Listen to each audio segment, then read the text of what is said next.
ጥሌ ስለ ዱባዩ ጉዞ የማያዳግም የመጨረሻ መልሷን ሰጥታለች። እንዲሁም ደግሞ ምርጥ እራት ሰርታ ትናንትና ማታ ብሩኬን ሰፕራይዝ አድርገዋለች ማለት ነው። ሰላም የኔ ውድ ቤተሰቦች እንዴት ናችሁልኝ? ለዚህ ቤት አዲስ ከሆናችሁ ቤተሰብ እየሆናችሁ አበረታቱኝ። መግቢያ ላይ እንግዲህ እንደሰማችኋት ብዙ ነገሮችን ለማብራራት ሞክራለች። ዱባይ የማትሄድበትንም ምክንያቷን በግልጽ አስረድታለች ማለት ነው። ያው እስካሁን ትክክለኛ ወይም ደግሞ በቃ ውሳኔዋን በደንብ አልሄድም ምናምን እንደ ቀልድም እንደ የሆነ ሰዓት ላይም ሊሄድ ነበር አይነት ነገር እንጂ ትክክለኛ ውሳኔዋን ጉዞውን ተቀብላለች አልተቀበለችም የሚለውን አላሳወቀችም ነበረ። ዛሬ ግን የመጨረሻ መደምደሚያውን አሳውቃለች ማለት ነው።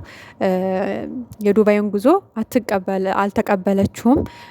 ምክንያቱም ያልተቀበለችበት ምክንያት ብዙ ነገሮች ብዙ ጥያቄዎች አልተመለሱላትም ወይ ደግሞ ብዙ ቅሬታዎች ውስጡ አሉ። እንግዲህ ምናልባት ደግሞ ከካሜራ ጀርባ አንዳንድ ነገር ሚዲያ ላይ ያልወጡ ይኑሩ አላቅም፣ ብቻ ብዙ ነገር ተፈጥረዋል እናንተ የማታውቁት ምናምን አይነት ነገር ነው ያለችውና እናም የተፈጠሩት ነገሮች በእኔ ላይ የሆኑት ነገሮች በሙሉ ውስጤን በቃ አበላሽተውታል። እንደ ድሮ ደስተኛ መሆን ወይ ደግሞ እንደ ድሮ በቃ አለ አይደለ ጥሩ ጊዜ ማሳለፍ አልቻልኩኝም። ብዙ ነገሮች ውስጤ ላይ አሉ፣ ብዙ ቅሬታዎች፣ ብዙ ይሆናል አይደለ እንደ ድሮ መሆን አልቻልኩም፣ በቃ ያልተፈቱ ነገሮች አሉ ብላለች። ስለዚህ እነዚህ ያልተፈቱ ነገሮች እንዳሉ ሆነው እኔ ደግሞ ጉዞውን ተቀብዬ ወደ ዱባይ መሄድ አልፈልግም። ይሄ ምናልባት እንግዲህ እሱንም እናንተንም ሊያስከፋ ይችላል፣ ግን ደግሞ ይሄ የኔና የኔ ውሳኔ ነው።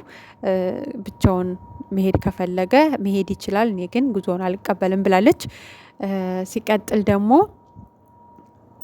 ማለት እስካሁን ከቡታጅራ ከመጣን ጀምሮ ቀድሞ መጥቶ እኔን ሰፕራይዝ ለማድረግ እኔን ለማስደሰት በተለያዩ ነገሮች እስካሁን ድረስ እኔን ለማስደሰት ወይ ደግሞ እኔን የሚያስደስቱኝን ነገሮች በማድረግ እየጣረ ነው፣ እየደከመ ነው። ነገር ግን እሱ በደከመው ልክ ወይ ደግሞ እኔን ለማስደሰት ባደረገው ልክ እኔ ጥሩ ነገር እያሳየሁት አይደለም። ፊት እየነሳሁት ነው፣ እየገፋሁት ነው።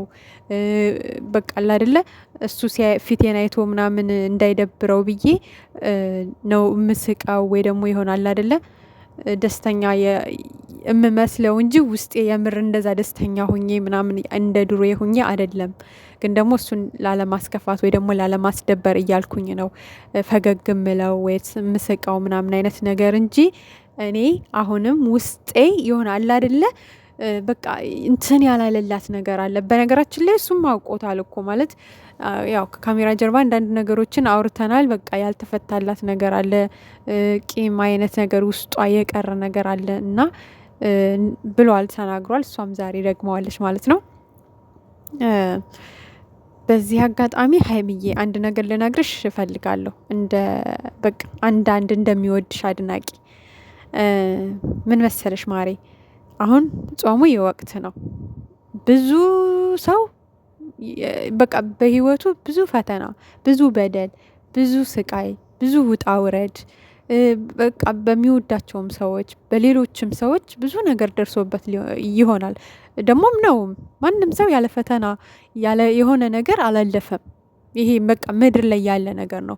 በህይወት እስካለን ድረስ በተለያዩ ነገሮች እንፈተናለን እና ግን ደግሞ ይቅር ባይነት መልመድ መቻል አለብን።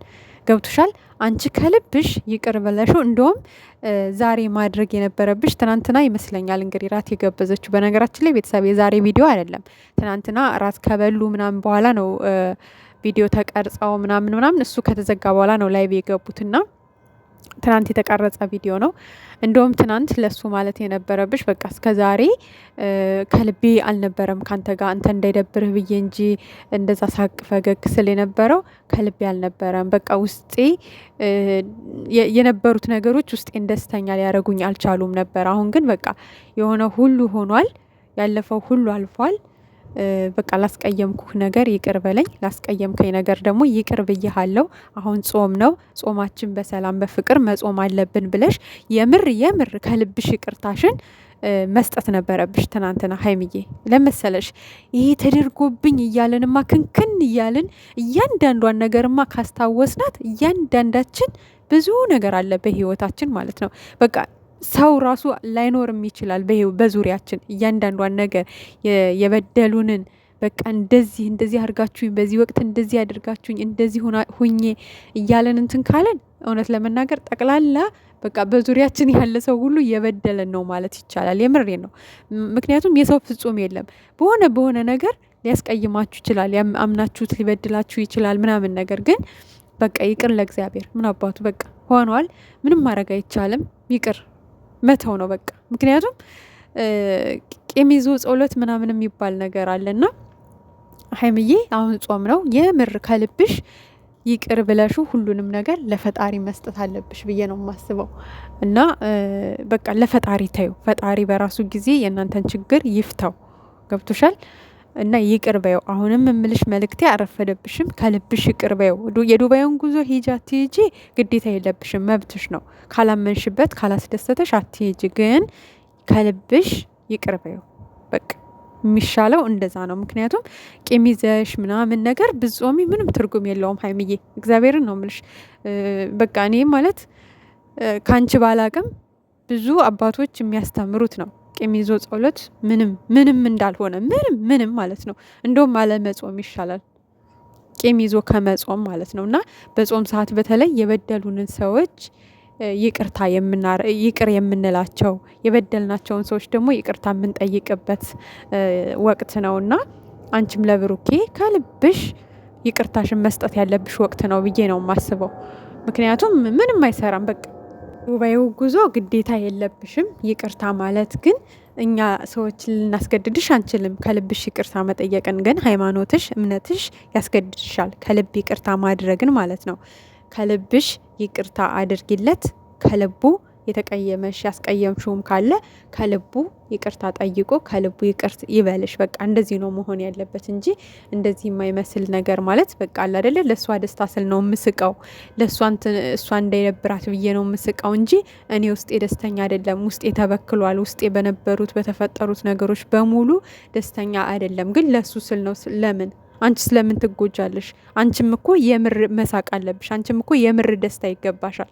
ሁለታችሁም ደስታ የሚገባችሁ ልጆች ናቸው። ምክንያቱም በህይወታችሁ ብዙ ሰዎች እየመጡ እየሄዱ ህይወታችሁን እየበጠበጡት የኖራችሁ ልጆች ናችሁና ሁለታችሁም ደስታ ስለሚገባችሁ መደሰት አለባችሁ። በቃ አንቺም ከልብሽ ይቅር በይው፣ እሱም ከልቡ ይቅር ይበልሽ። በቃ ይቅርታ ተደራረጉና ይሄ ደግሞ የእምነታችን ግዴታ ነው። ቂም ይዞ ጸሎት የለምና እንደዛ ነው ማድረግ ያለብሽ። ብቻ ፈጣሪ ከእናንተ ጋር ይሁን፣ ጠላቶቻችሁን ከሩቅ ያርቅላችሁ። ይሄ ነው መልእክታችን። ብቻ ያው የነበረው ነገር ደስ ይላል ከዚህ ውጭ ማለት ነው። መልካም ጊዜ ይሁንላችሁ።